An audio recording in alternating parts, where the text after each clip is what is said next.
Hello, everyone. We see folks are starting to come in. We're going to start the briefing shortly. Just wait for a few more people to roll in. And thanks.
All right. Hello, everyone. Welcome to this very exciting briefing. My name is Claire Kellaway. I am a reporter and researcher at the Open Markets Institute. For those who may not be familiar, Open Markets is a DC-based nonprofit that uses policy research and journalism to expose the dangers of monopolization in order to establish fair markets that support a more just and inclusive democracy.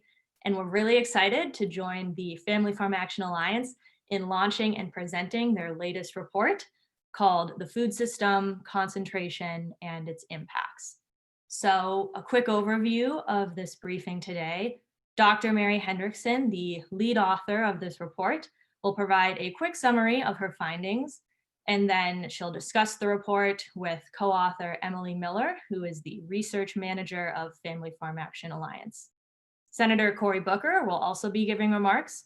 The senator is finishing up some committee work as we speak, but he will join us as soon as he can.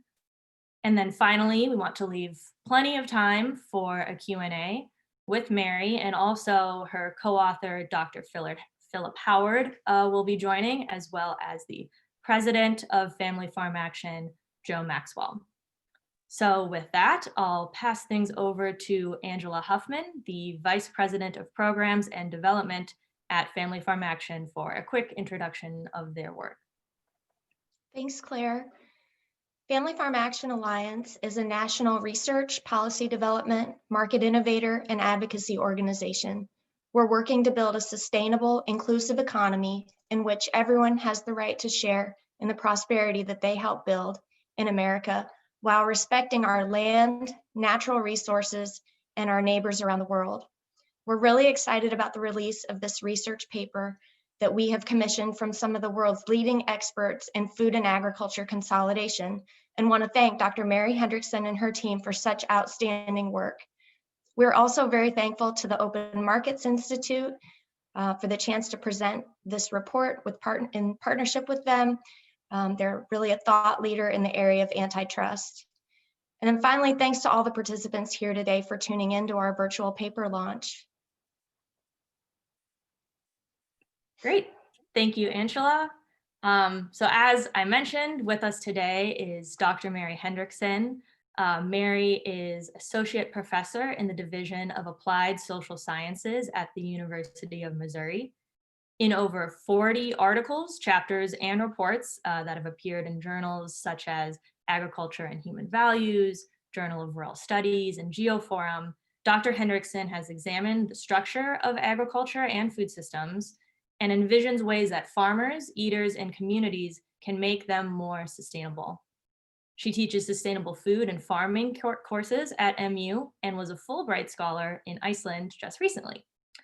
Early in her career, she spent 15 years working to create place-based food systems as a part of University of Missouri Extension.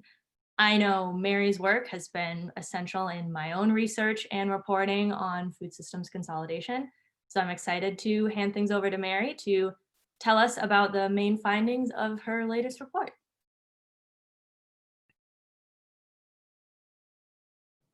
Unmute. Let me share my screen here and I'll get started with some of the highlights of our report. So I thank you, Open Markets and Family Farm Action Alliance, for letting us share our work today. My colleagues, Phil Howard and Doug Constance, and as well as Emily Miller, are here with me. So I want to talk really briefly. I'm going to go pretty fast, and we will, I can't get my screen to advance. So if somebody could advance that, does that work? Sorry, just a second. Let me stop share and try it again.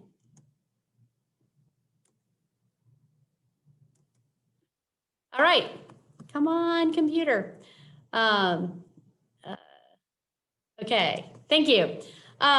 So we're going to talk a little bit about, apparently my computer decided not to work, but that said, let's get going. So what my colleagues, Phil Howard and Doug Constance and I are really interested in is the structure of the food system and what kind of social and ecological impacts that has. And we're particularly concerned about food because, you know, food is something everybody needs and we need it every single day. And so the distribution of power in the food system is something we are keenly interested in because who decides what food is produced, how it's produced, where it's produced, who's going to produce it, and then also who's going to eat it. These decisions have been been concentrated in the hands of fewer and fewer people over time as our food system has consolidated.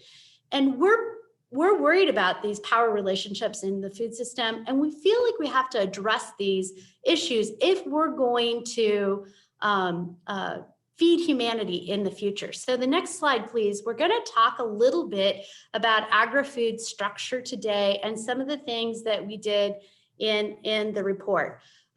So let me just start with the markets that farmers are facing for their inputs. So farmers have to have seeds, they have to have chemicals. Well, we do in a modern industrial system, and farmers around the globe are facing the same few suppliers of these agricultural inputs. So in seeds, over 50%, about 50% of the commercial seeds available around the globe are controlled by 4 firms. We use this concentration ratio, which suggests the market share of the top 4 firms. You can see that in agrochemicals, it's 65%, and you can also see it's the same firms because we've seen a convergence of seed and chemical firms as we've seen more and more herbicide tolerant and insect resistant crops. But the same thing can be said about farm equipment, animal pharmaceuticals, fertilizer. But then when farmers go to sell their products, they also face consolidated markets. So we're looking at soybean processing, over 80% controlled by the top 4, beef, pork, and chicken processing, all over 50%. As sociologists, we're concerned when we start to see CR4s of 40% or more, because this means that it's not really a competitive market where some firms can exert more power in the marketplace than other actors. But you can also see that it's the same firms, JBS, it's Tyson, it's WH Group. Firms like JBS and Marfrig, these are Brazilian firms that dominate the US market in beef and are active in pork as well. And these firms, JBS is the largest meat packer in the world. But WH Group is headquartered in China and owned by Chinese. So what you're starting to see is that this is a global system that is concentrating globally. Now, this concentration has real impacts for farmers, right? So what we've seen in the last few decades, the last 3 decades, we've seen the number of farms decrease, and we've seen the scale of those farms increase. So in hogs, for instance, when I was growing up and producing hogs in the 1980s in Nebraska, our farm was over the midpoint. And the midpoint refers to half the farms produce more than that and half the farms less. Now we're laughably small. Now it's 50,000 pigs every year. Back in 1987, it would have been 2,500 pigs. The same in milk cows. It was a herd of 80 cows in 1987, and now it's 1,300 cows. So you can see that the number of farms, we've gone from 250,000 hog farms in the United States down to roughly 50,000. So it has real impacts on what the farm looks like. And you can see it's the same thing in crops as well. So at the bottom of the screen, you can see corn acreage, farm acreage has doubled for farms. The farmers farm about twice as much acreage as they did just a few decades ago. This is also at the consumer level. So you see this in grocery store. So where people go to get their groceries, Walmart, Kroger, Costco, Albertsons, 45% of grocery sales in the United States move through these firms. So it's not just a farm issue, it's also an issue across the food chain and for consumers as well. So I'm concerned as a sociologist, as are my colleagues, Phil and Doug, we're concerned about the social and ecological impacts of this system. And it's become really apparent in this pandemic that farmers, workers, the environment, we knew this, but it's more apparent now, we're all interconnected, and we're particularly interconnected when we have a global consolidated system like we have here now. So when a problem hits one part, it quickly engulfs all the others. And we saw that in meatpacking, for instance, when COVID hit and meatpacking workers got very sick, and it had implications on down the line. What this means is the system's really fragile, and we have to think of ways that it can become more resilient. Now, I look forward to talking a little bit more about these with Emily, one of my co-authors, and as we move forward with questions and answers from the audience.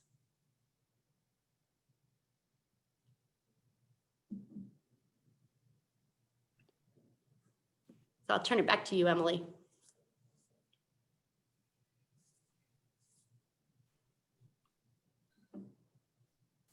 Great. Well, thanks, Mary, for going over the report. We're gonna just jump into what you were just talking about, raise some questions for me, and the senator will be joining us shortly. But after I spent some time with the report, what struck me is the use of a scarcity narrative to justify this extremely consolidated food and farm sector, like you said, across the entire supply chain and to consumers. That scarcity narrative, food supply scarcity, food insecurity, we must feed the world. And in that prioritizes those efficiencies over what you talk about, resiliency and redundancy in the report. So I'm wondering for you, what is an example that maybe from your work doesn't align with that scarcity narrative or maybe contradicts it? Well, a great example is in the United States. We're worried about food insecurity rising because food insecurity is linked to, can people pay for food? It's not linked to how much farmers produce. So in the United States, after this pandemic, has hit. We're looking at maybe 20 in August, I think about 23% of households are facing food insecurity, which means they might have had to adjust their diets. They might have had to reduce their food intake or something like that. But we're still being pretty darn productive in the agricultural side, right? We're exporting a lot of meat, for instance. So the two things are not connected, that productivity equals more food for everybody. And that's true at the global scale as well as at the US scale. So I think that has to be unpacked, and we have to discuss those kinds of things, because essentially this consolidated food system is not doing what it needs to do, which is feed people. And that's really the goal, ultimate goal of any food system. And if we're not feeding people, we have to ask some questions why. Absolutely. So with that, you said, this system isn't feeding people. In the report, you talk a little bit more about this waste of resources and, ecological harms and acts. Can you unpack that a little bit for us here? So as we dug into this consolidation, we put the structure up, right? And this is the CR4, and we're well known here in Missouri for putting those kinds of things up and looking at the structure. But we decided we really wanted to hone in on a couple of exemplars where farmers, nature, workers were all connected. So let's take meat packing, for instance. So when we shut down meat packing plants, in particular, let's take the pork processing plant in South Dakota, which was about 4 or 5% of the capacity, pork processing capacity of the entire United States. When that shut down because workers were sick, and workers were working in cramped conditions, it's loud, it's noisy, there can be airborne, we're not exactly sure all the ways it spread in meat plants, but it spread quickly in meat packing plants. So workers just were out because they were sick, and then you're not processing any pork. So what are farmers going to do with those hogs? They've got those hogs ready to go. They've got 200 hogs sitting there. They got 400. They got 1,000 hogs sitting there ready to go to that pork shackle space, and they can't move them. So you're going to feed them? Well, how long are you going to feed them? And so we think on the conservative side, possibly 300,000 hogs or more were euthanized. If 300,000 hogs were euthanized, that means about 29,000 tons of pork did not make it to people, did not make it into people's mouths. But what I think is astounding for me is those pigs, they were just fed and then they were destroyed. And it's really, I think, the waste of resources, the waste of corn and how we produce corn and soybeans to feed those pigs, what that means for soil, what that means for water quality. And then we just didn't use it. This, I think, shows the fragility of our food chain and where we're going to have to pay attention if we're going to make it more resilient.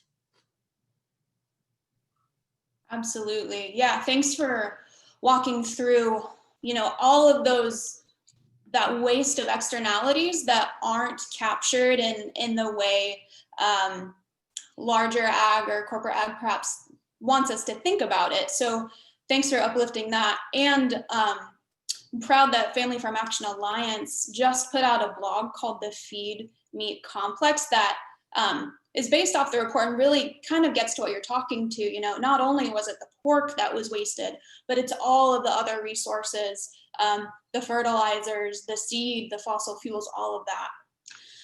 And the soil, soil is, we're wasting soil. And, I don't think a lot of people understand it takes 1,000 years to create some soil. I mean, it's not something that we just replace. And we have to be I think we have to be more measured in how we think about how we're using these resources that we're so dependent upon, that we are, as human beings, we're embedded in these ecologies, and we really have to pay attention to that. Absolutely. So shifting a little bit, you mentioned, as humans, we're super embedded into places and ecologies, but as a rural sociologist, you also study groups of people and how society is organized. So I'm wondering, in your view, how has this a massive consolidation changed societies and changed the way that we relate to one another in our communities? So, you know, as a rural sociologist, this is what brings me in to looking at food and agriculture. And I think one of the most poignant things I've ever heard in all my work is a farmer in Northeast Missouri told me, he says, yeah, you know, when I was a young guy, I was looking at all that land and I was thinking, oh, I'm going to get that land over there when that farmer retires, and I'm going to get it and I'm going to pull it into my my operation. And then he says, I did that and I got bigger and I grew my operation up to 5,000 acres. And I started looking around and I'm like, I don't have any neighbors anymore. And so all of a sudden you don't have neighbors, you have the collapse of these social relationships. Jane Gibson and her co-author have looked at this in Western Kansas and how communities have been really hollowed out by the, as farms got larger and bought their inputs in different places, you didn't have as many farmers, you didn't have as many agricultural businesses there, you didn't have the small processors there because they're, you know, consolidated into these larger ones. And you just really hollowed out these communities, and you've really seen the collapse of social relationships in places like Western Kansas, but in lots of rural places across the United States. And to me, that's also really an important consequence of the kind of structure that we're documenting and showing. Absolutely. You know, you highlight how in our communities, like, we're being hollowed out, especially in rural places, but I'd argue, you know, this is happening in rural places too, and not only the disconnect from people in communities, but also farmers from the land. And in kind of, I think in some of your other work, you talk about de-skilling and how consolidation of equipment production, technology production, the lack of the ability for right to repair. So there's another middle person coming in. So on the horizon of all this massive consolidation, I'm going to ask a pessimistic question. I hope you're okay with that. What is the next industry that you think we should all, being concerned in this, should have our eyes on? What is the next industry? So is it technology? I think we just have to really rethink how we want to organize production and consumption.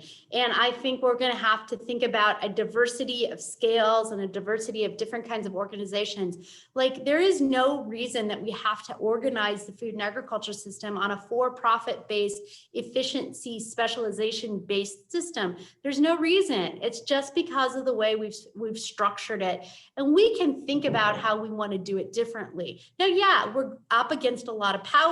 We're really going to have to think about rebalancing power in the food system, but there are lots of different ways to do that. And I think we can look to communities that have long been marginalized, like African-American farmers, who have really worked to build things like communal land ownership, work to build things like cooperatives. And we can talk about this a little bit more, but I think those alternatives are really a possibility and are really necessary. Thanks, Mary. I do think that the senator is with us, so we're very excited to hear from him. And I'll give a brief introduction of the senator's work, and then we'll pass it to him if he is on. So Senator Cory Booker believes that the American dream isn't real for anyone unless it's within reach of everyone. Booker has dedicated his life to fighting for those who have been left out, left behind, or left without a voice. Former mayor of Newark, presidential candidate, and current US Senator, he has championed agricultural legislation that also ensures no farmer, worker, or consumer are left behind. Such bills include the Farm System Reform Act, the Agribusiness Merger Moratorium, and the Local Food Assistance and Resilient Markets Act. We are so thrilled to have Senator Booker with us, and with that, I will pass it to him.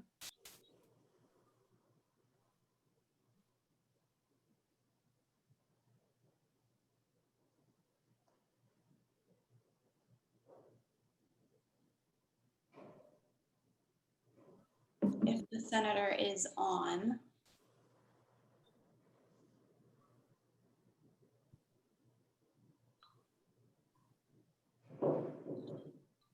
Okay, we will then shift to our question and answer portion. Sorry about that, folks. We'll shift to question and answer, and then whenever the senator is with us, we will have him give his remarks. So for the Q&A, we would like to encourage all of the audience to drop in your questions in the Q&A box. I see some folks are already doing that. And as Claire mentioned, we have some other folks jumping on for the question and answer. Number one being Joe Maxwell. He is a family farmer himself. So he and his family have been directly impacted by consolidation in the agri-food system. Also joining us is Dr. Phil Howard. He is a member of the authorship team, and he is also a faculty member in the Department of Community Sustainability at Michigan State University, and a member of the International Panel of Experts on Sustainable Food Systems. He is the author of Concentration and Power in the Food System: Who Controls What We Eat? And his visualizations of food system changes have been featured in numerous outlets, including the New York Times, the Washington Post, and the Wall Street Journal. So we are thrilled to have Phil with us. Feel free to direct any of your questions to Joe, Phil, or Mary. I'll be moderating from the Q&A tab, as well as the rest of the folks on this will be helping me out with questions. So we have just under 30 minutes dedicated to this, and we want to get as many questions in as possible, in addition to hearing from the senator.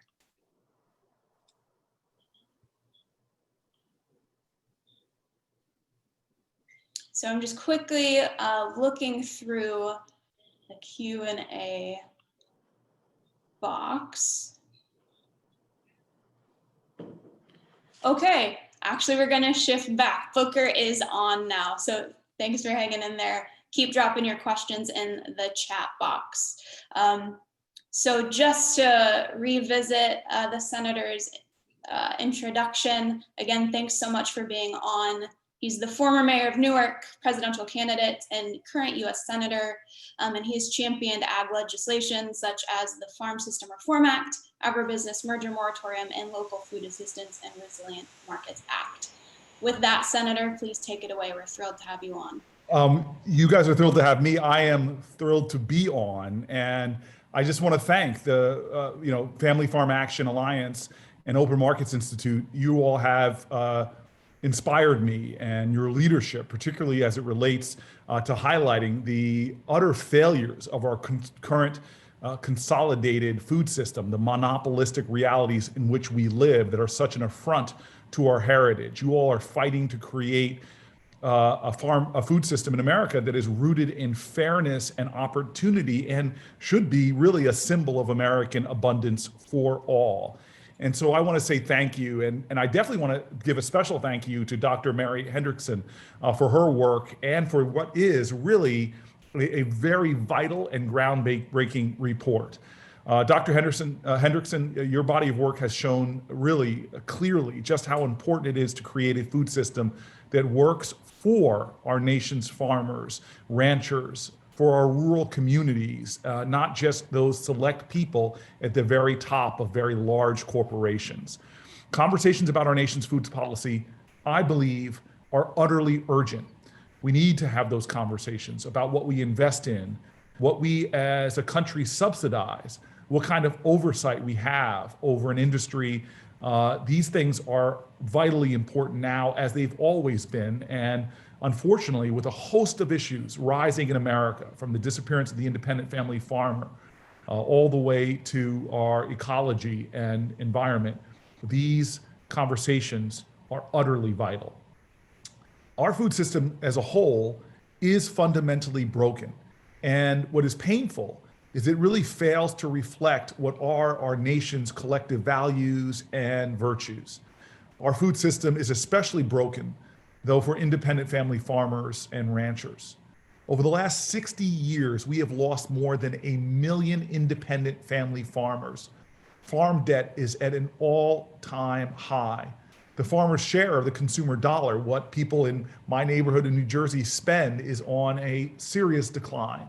And we are hearing just heartbreaking story after heartbreaking story of farmer suicides as they, on a whole, are on the rise. Our food system is broken for rural communities who are witnessing the fraying of the economic, ecological, and social fabrics that once bound these communities together and gave them such strength for all. Look, when the pandemic hit, we immediately just saw just how fragile our current system is. This pandemic has revealed the fraying, broken, and torn realities of our national fabric. Processing plants closed, workers got sick and died, and farmers were all forced to kill healthy animals and plow over crops in the fields while millions of Americans were in need of food, while we saw often miles-long food lines in the wealthiest nation in the world. This system is broken, and the question has to be, not just can we curse the darkness, but what is the light? How do we do something about it? Where do we go from here? I believe the main reason that's driving this broken system is corporate consolidation. The industry is more consolidated today than it was 100 years ago when the Packers and Stockyard Act was first passed to limit the size and power of big meatpacking companies. And all of this consolidation has led to independent family farmers being squeezed from all sides, starting from their seed suppliers all the way through to the retail shelf. They are being squeezed, and the human pain and wretched results are obvious.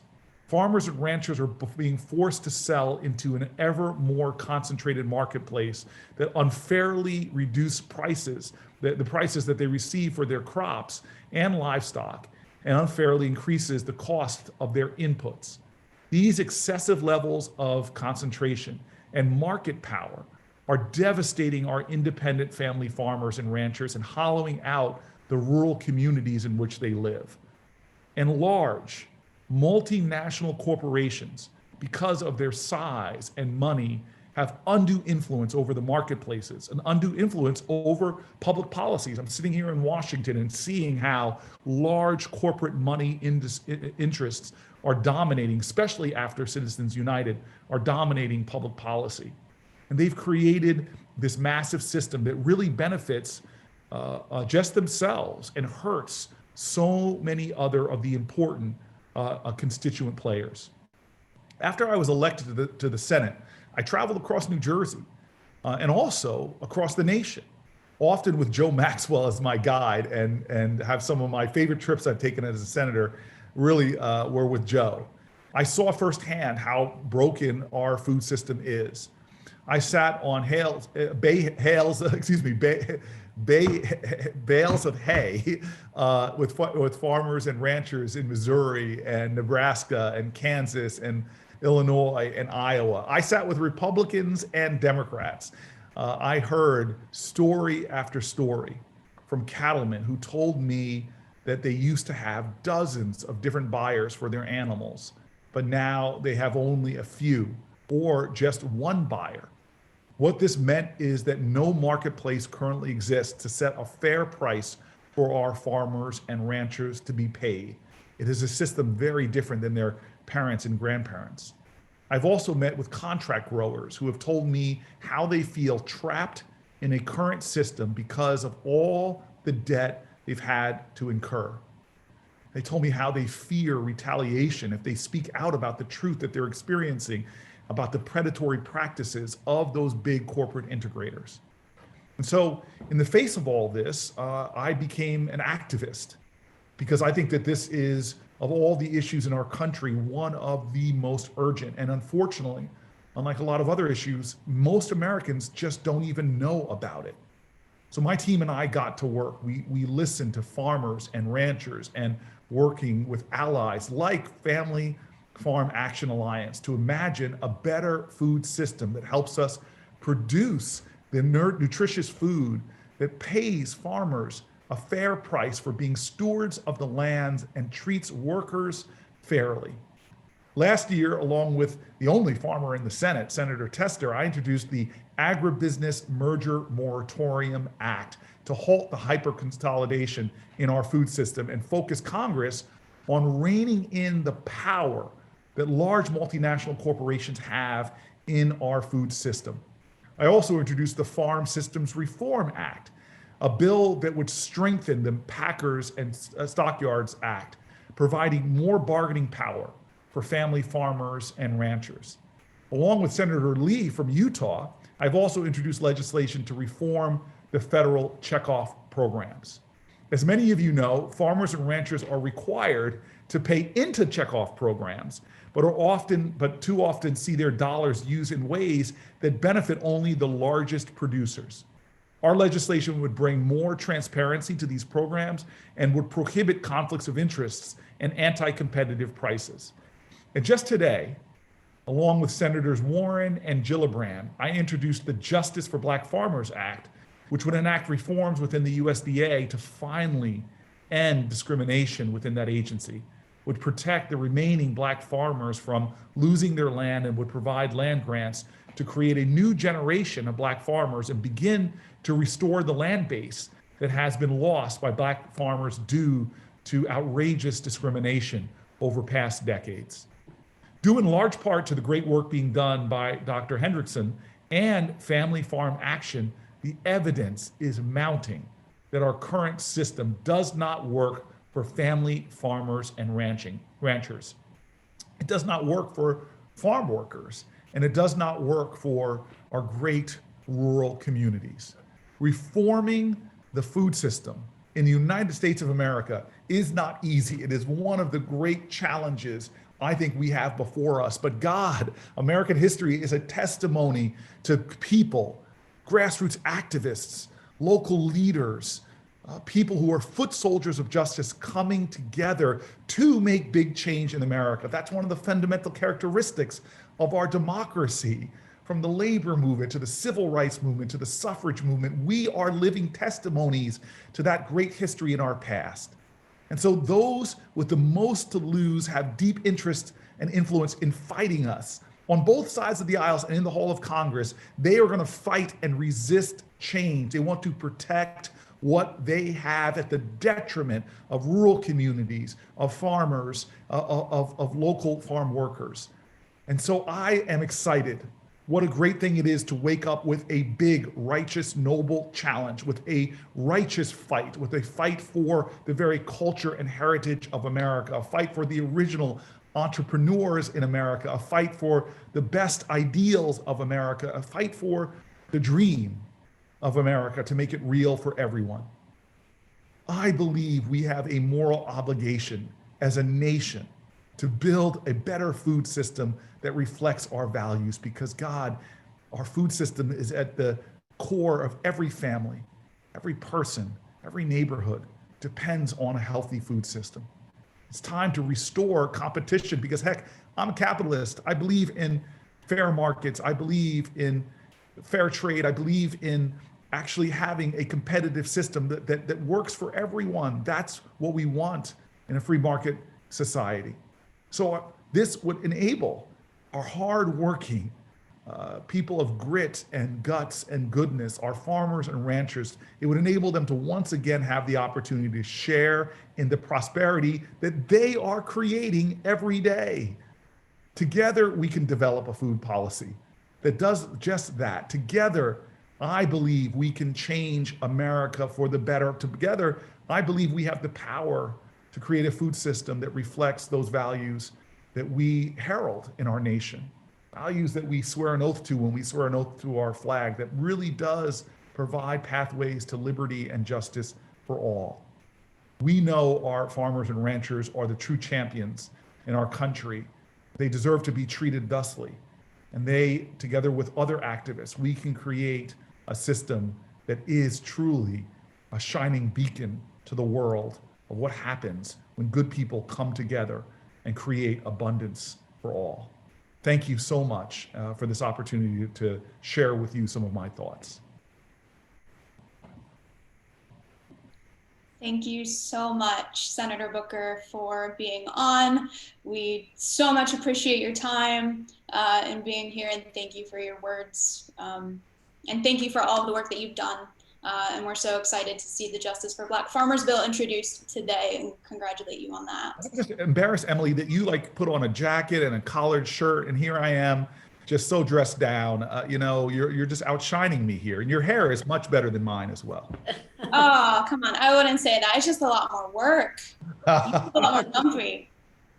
Your crops, my field is barren. Your crops are still growing a great harvest. That's okay. That's okay. Thanks so much for spending your time with us. We're going to move to Q&A. Thank you, Thanks so Senator. much. We're going to move to Q&A again. Dr. Hendrickson, Joe Maxwell, Dr. Phil Howard will be joining us for Q&A. And anyone else of the panelists, if you feel super compelled to jump in, please do. We're going to have some fun. So a question, many questions came in, so we're going to get to as many as we can. A question that came in, though, that I want to start with. This person is really interested in the intersection between supply chain fragility exposed by the pandemic and efforts to reduce food waste as a climate mitigation strategy. Have you seen any solutions emerge during the pandemic that might serve as frameworks or role models for a more sustainable ag system moving forward? Examples of food getting directly from farmers and those who might need it. So I'll open that up to whoever wants to take it. Well, you know, I do think we saw some really nice pivots in places like, farmers that were already engaged in this work.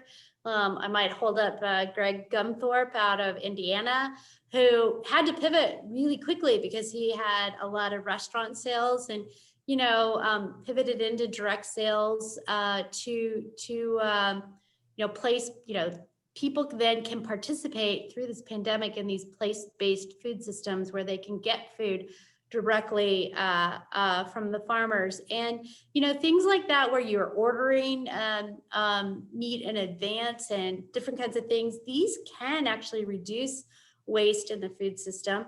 Also, farmers that are participating in like farmers markets and, some of these other place-based systems can really, work to, if there is food waste, it's utilized back within the place where it's grown and where it's marketed. So I think that's the advantage of place-based systems, is if there is waste that's generated, it can be returned to the place it came from. And you can start to move, we'd love to move to closed loop systems, but we're a ways away, but still these are an attempt to try to reconnect that. Thanks, Mary. Does anyone else on the panel want to jump in on examples maybe we've seen in the pandemic for our regional or local systems where we're closing the supply gap? I would just add that our local regional distribution systems were a lot more resilient. There's a major distributor, United Natural Foods, which started in natural organic foods and have moved into more mainstream. And they found that their mainstream suppliers were really challenged in meeting the challenges of COVID, whereas the smaller and the regional suppliers were still going. Thanks, Bill. Another question that came in talks a little bit more about the power argument that's talked about in the paper. Their question is, when we talk about rebalancing power and redistributing power, one argument that is often heard is, but how do you scale that? Can you discuss examples of the redistribution of power and its relationship to rescaling, scaling out? And maybe to bring some context to that, I'm wondering if we could flesh out the mode of power thing that Mary, you touched on a little bit in your presentation. Well, I'm actually going to switch the mode of power over to Phil, because he's a little bit, he explains it better than me, and then we can come back to the rest of it. Cool. Yeah, this is a framework we use, building on Jonathan Nitzen and Shimson Bickler. And they say we should really stop thinking about capitalism as a mode of production, as a mode of consumption, but as a mode of power. So, you know, when Senator Booker was saying he's a capitalist, I mean, when he's in favor of fair markets, that's not the kind of capitalism we're talking about here. We're talking about people whose sole goal is to increase their power.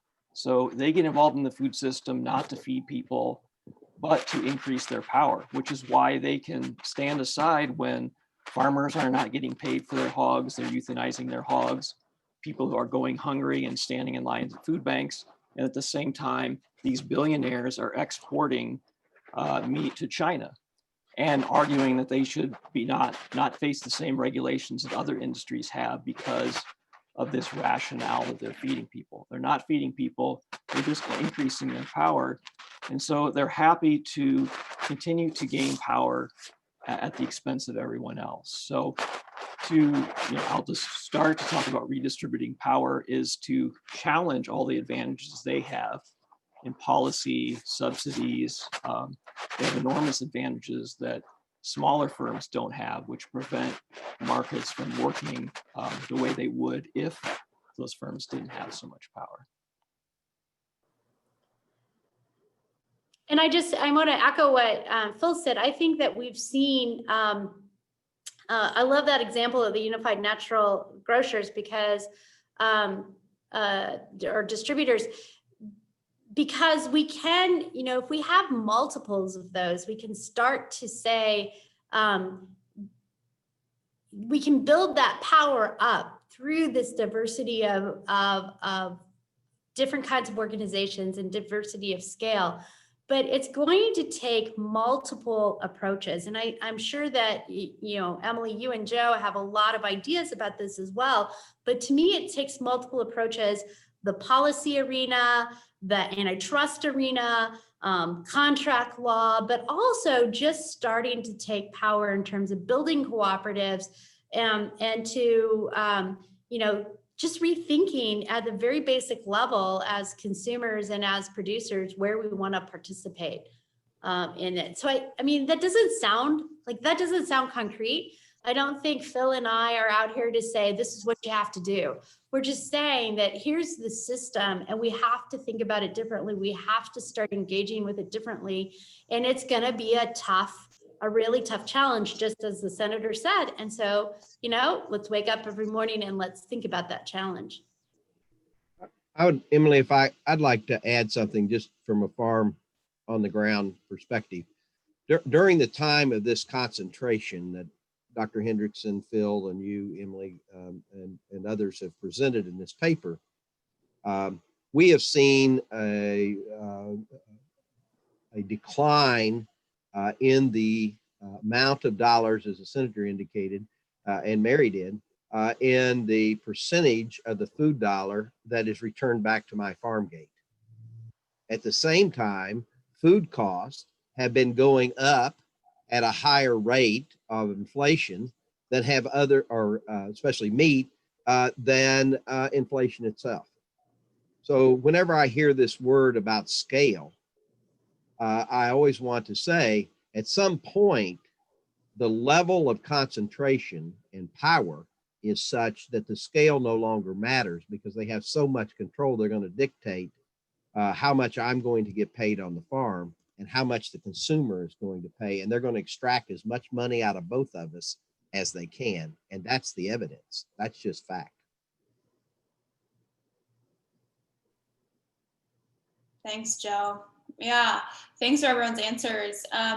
Kind of sidestepping, and Joe, you talked about, you know, the decision-making power and who's calling the shots. We had an interesting question come in about the PR tactics, the public relations of some of these corporations. So the question is, some leading companies in the agri-food space are heavily promoting their sustainability efforts in their PR departments while simultaneously undermining sustainability policies via their government relations departments. How can we better understand and daylight the specific ways that these companies are bad actors when it comes to policy influence? It's a big question. I think that's a good question for an advocacy organization. No. Angela's Huffman's not on the screen right now, and she probably has the best knowledge on this, because we do work to counter the myths for which these PR firms put out. I was just on the phone with Dr. Eichard, John Eichard, yesterday, having a conversation about how we break the myths.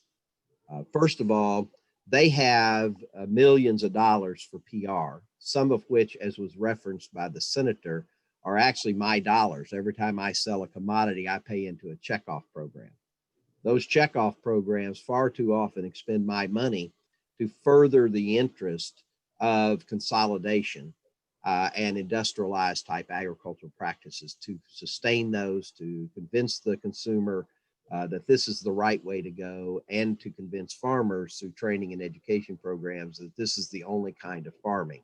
I'm no longer a pig farmer, I become a pork producer. They take the animal out of the equation. I think the way to best counter that is folks like on this participating today, Dr. Hendrickson, and you're all as a team coming together, putting the truth out there.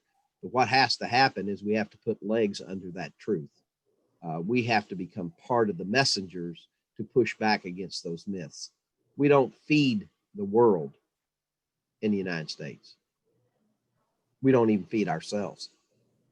70 to 80% of the food that we eat, now I have a garden and other things, but average comes from somewhere else.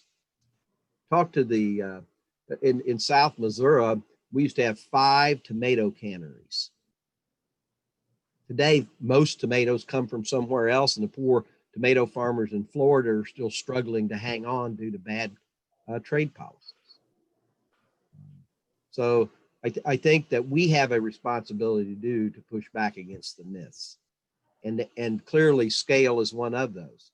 There's plenty of research out there, Dr. Hendrickson and others have referenced or been part of building, that shows a vertically integrated system like a JBS or any of these companies have, doesn't bring more efficiency. It just increases the power or control that company has over it. So the whole business model is about power, not efficiencies. But we have to get that message out and counter the millions of dollars and our own checkoff money that is out there trying to convince the consumer and the policymakers differently.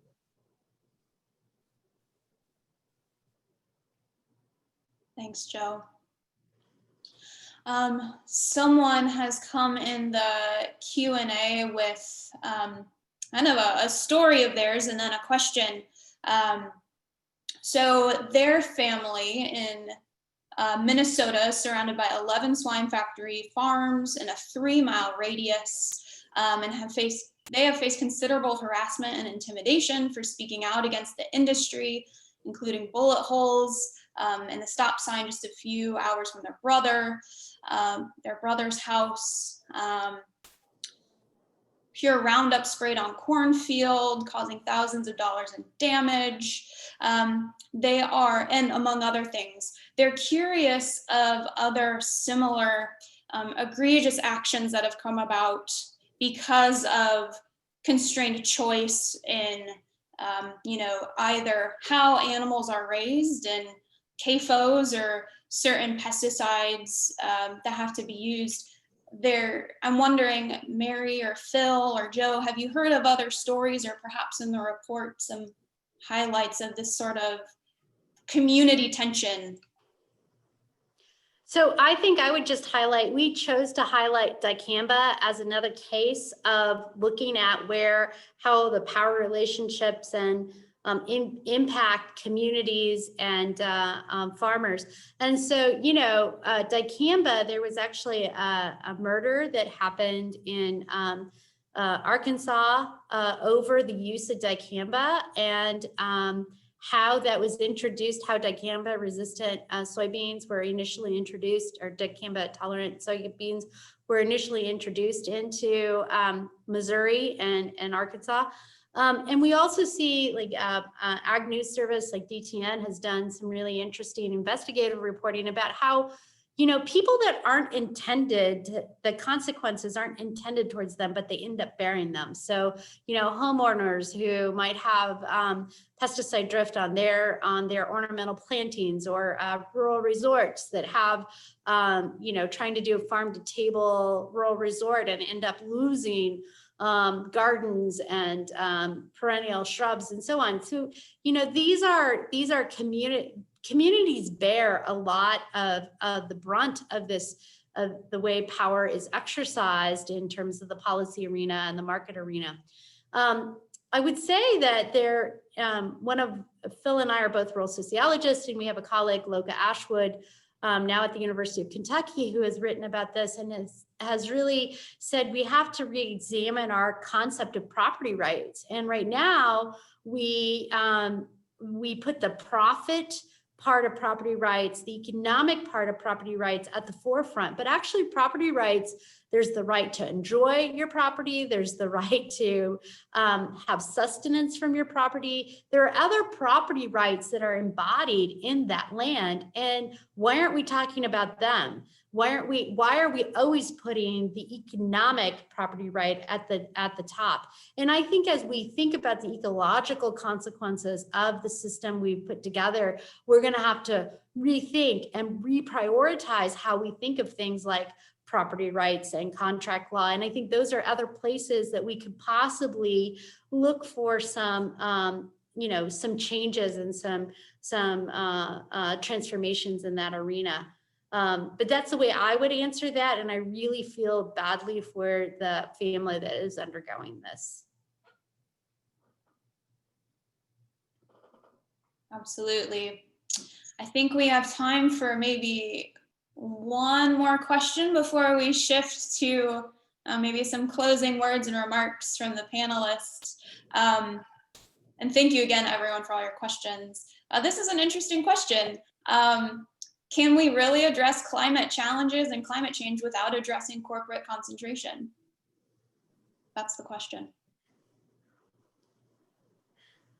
Well, I would say obviously no, and I would actually be backed up by the Resilience Center in Sweden, which has argued that, and a number of authors from there have argued that in a really nice paper that they published in Nature last year, that we really have to think about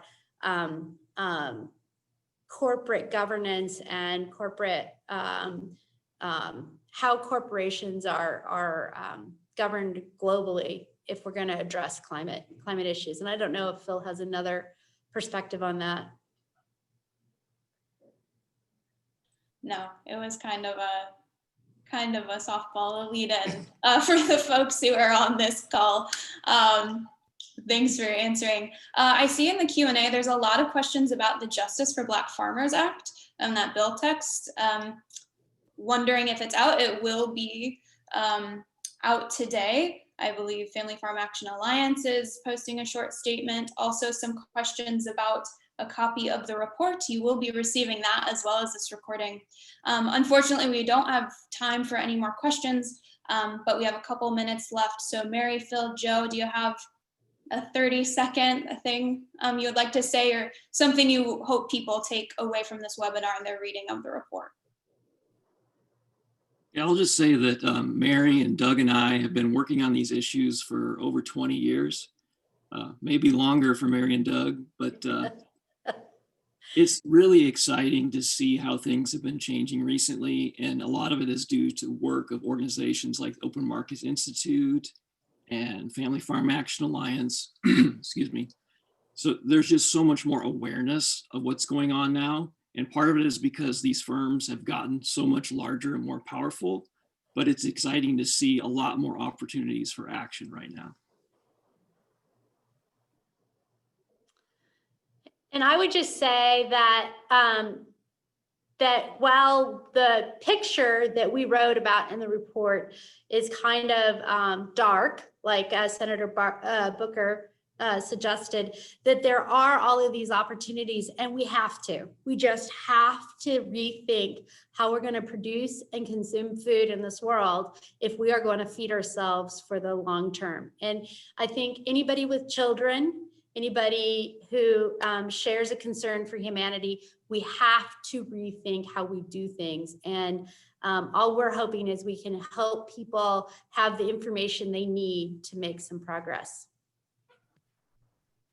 I would just add that it's expected that about 42% of net farm income will be made up of government subsidies this year, will be made up of government subsidies and bailouts.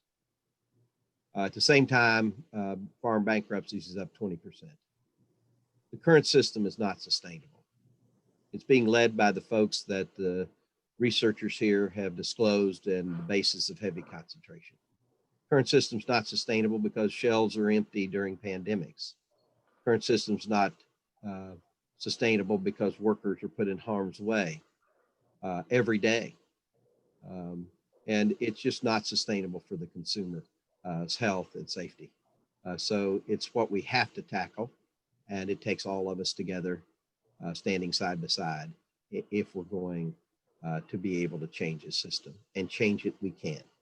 I thank everybody for being on, and really want to thank the team for putting together such a comprehensive report, and OMI for their kind and gracious support. Thanks so much, Joe. Thanks, Mary. Thanks, Phil. With that, we're running over, but I'm going to kick it over to Claire. Great, having a little tech difficulty getting on video, but I just wanted to thank everyone, Mary, Phil, Family Farm Action, Senator Booker, his staff, who came together and made this briefing and this report possible. And just another reminder that everyone will